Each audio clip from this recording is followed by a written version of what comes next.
স্বপ্ন যাবে বাড়ি আমার। বন্ধুরা চলে আসলাম তোমাদের জন্য নতুন একখান ভ্লগ ভিডিও নিয়ে, যাকে বলা যায় স্বপ্ন যাবে বাড়ি আমার, মানে বাড়ির ভ্লগ ভিডিও। আমরা ঈদ উপলক্ষে যাচ্ছিলাম হচ্ছে আমাদের ঘেরামের বাড়িতে। এই যে দেখো আমার ভাই টুন্ডা হয়ে গেছে, খুবই সুদর্শন একজন মানুষ। হ্যাঁ এই যে দেখো সে আমাদের উঠাই দিতে আসছে, সে যাবে না অবশ্য। এই যে আমরা প্ল্যাটফর্মে ঘুরতেছি, দেখতেছি কখন ট্রেন আসবে, রোজা রেখে আমরা সবাই টুন্ডু হয়ে গেছি। এই কুত্তা শাসার ও কুকুর ছাড়ো, সরে যাও এখান থেকে। এই যে এখন আমরা চলে এসেছি হচ্ছে ফ্রি ফানি দিতেছে আমার ভাইয়া, খবর দিল লিগে ফ্রি ফানি লিগে গেলাম। এই যে দেখেন সবাই ফ্রি ফানি, বাইটা খুবই ভালো, মুস্কান গ্রুপ থেকে আমাদেরকে ফ্রি ফানি দিল, তাই আমরা হেঁটে জেপটা যত জান পারি সব ফানি দেন নিয়ে নিলাম। এই যে ফাঁক দিয়ে আবার দেখি, এই যে আমার জামাই জানি কোন ফাঁক দেওয়া পড়ছে, দেখছেন? হ্যাঁ ফরে আইসে আর কি। হ্যাঁ ফানি দেন, আরেকখান ফানি দেন, আমার ভাইও কইতেছে আরেকখান ফানি দেন। এই যে ফানি তো লাগবেই, রোজা রাখছি সেই লেভেলে টিসনা ফানি ফাঁসা লেগে গেছে। ফাঁক দিয়ে সে আইসাও ফানি নিয়ে গেল, কোন দিকে জানি এসে পড়ছে, আমরা আগে আসছিলাম। আবার ফানি নিয়ে তাকে একখান, এই যে ভাইয়াকে একখান থ্যাংক ইউ দেওয়ার প্রয়োজন পড়বে, এর জন্য আমরা ভাইয়াকে একটা থ্যাংক ইউ দিয়ে দিলাম। ভাইয়া থ্যাংক ইউ, ভাইয়াও খুশি হয়ে গেল। হ্যাঁ যেই লেভেলে সহযোগিতা করতেছে, অবশ্য আমরা বস্তা করে ফানি আনছিলাম। যাই হোক, এর জন্য আমার জামাই খুবই খেপছিল, এত কিছু নিয়ে কি আমরা রেস্টুরেন্টে খেতে যাচ্ছি নাকি? দুনিয়ার লেভেলের খাবার, আর রোজা থাকলে তো মনে হয় খালি খাই ইফতারের পরে আর কিছু খেতে মন চায় না। এই যে দেখেন এখন আমরা হচ্ছে একটা, এটা কি কয়, রেস্ট রুম, এখানে জায়গা দখল করে বসে পড়লাম। এই যে আমার দেবর খান, আমার দেবর খান খুবই ভালো মানুষ। এই যে সবাইকে জুস টুস কিনে দিল, আমরা কিন্তু খাইনি, বেবিদেরকে, 2টা বেবি ছিল, খুবই কিউটের ডিব্বা। হ্যাঁ একজন তো সবাইকে মাথায় রাখছিল, এই যে তানের মা, খালি দৌড়াদৌড়ি, আর সে খুবই শান্ত।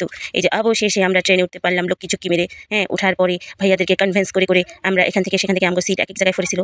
এই যে এক জায়গা থেকে আমরা সবাইকে একটু প্লিজ করে উঠায়া সবাই এক জায়গায় বসার চেষ্টা করলাম। মেরে দিলাম জানলার কাছে, যে দেখো আমরা ছোটবেলায় দাঁড়ায় দেখতাম নানির বাড়ি যাওয়ার সময়, কিন্তু সে ভয়ের জোরে কুকুরে গেছে, সে নাকি ভয় পায়, সে নাকি পড়ে যাবে ট্রেনের থেকে, এর জন্য সে আর উঠিবেই না, ওইখানে দাঁড়াবে না। এর জন্য তাকে আমি নিয়ে আসলাম। আর এই যে দেখেন ইফতারের জন্য কত কিছু নিয়ে আসছি বস্তা ভুরিয়া, এখন তার খাতি মন চায় না। আমার আম্মা জান আমাদেরকে অনেকগুলো খিচুড়ি রান্না করে দিয়েছিল। আর এই যে দেখেন ইফতার, বিকালকার ইফতার বাচ্চা গেছে লেগে নিয়ে এসে মনে করছিলাম বসে খাবো। ডাক করিয়া ফানি খায়া আর কিছু খাইতে মন চায় না, আর ফ্যাটটা ভরে টুমটুমা হয়ে গেছে। হ্যাঁ এই যে সব ওয়ান টাইমের সব কিছু কিনা লইছিলাম, আমার ভাই কিনা দিছিল, আর দাওরাও কিনা দিছিল কিছু।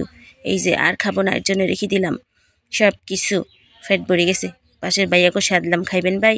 হেরা খাইতো না, মনে করছে কি জানি আমরা কি করে এলাম গো। আচ্ছা যাই হোক, আমরা কিছু করতাম না ভাই, আমরা কিন্তু সেই লেভেলের মানুষ না।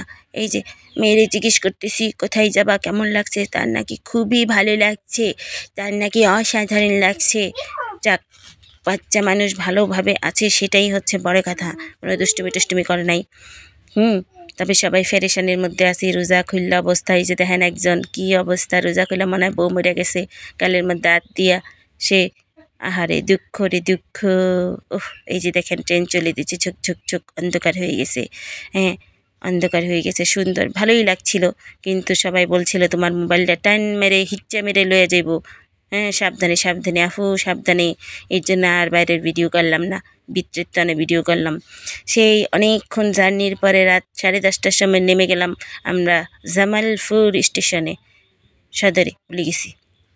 তারপরে নামার পরে দেখি লোকজন নাই, খালি ফাঁকা। অনেক রাত হয়ে গেছে, অনেক রাত হওয়ার পরে আমারও ভয় লাগছিল।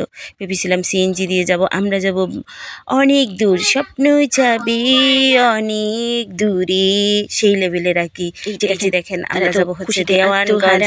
এই ট্রেন ছেড়ে ট্রেন আসবে, সেই ট্রেনে আমাদের আবার জার্নি অনেক দূরে, আমাদের বাংলাদেশের শেষ মানে আমাদের বাড়ি। এই যে দেখেন তারা খুবই ভালোবাসা, কি খুশি আনন্দে দৌড়, আরেকজন দৌড়, তারা তো মনে হয় দৌড়াদৌড়ির ম্যাচ শুরু করছিল। অবশ্য দুইজনে যে কান্নাকাটি করে নাই, সেটাই হচ্ছে অনেক ভালো লাগছে আমাদের, অনেক লাকি আমরা, তারা যা ফ্যান দেয় নাই। যাই হোক তারা খুবই খুশি, দেখেন প্ল্যাটফর্মে মনে হচ্ছে মধ্যরাতে ট্রেন আসবে। জীবনে অনেক হরর মুভি দেখছি, মধ্যরাতে ট্রেন, অনেক কিছু রয়ে গেছে, সেটাই এখন আসবে আমাদের জীবনে ঘটতে যাচ্ছে। তারা তো চলে আসলাম অবশেষে আমাদের গ্রামের বাড়ি। এই যে দেখেন আমাদের গ্রামের বাড়ি না, ঠিক ছাগল হচ্ছে আমাদের গ্রামের সম্পদ।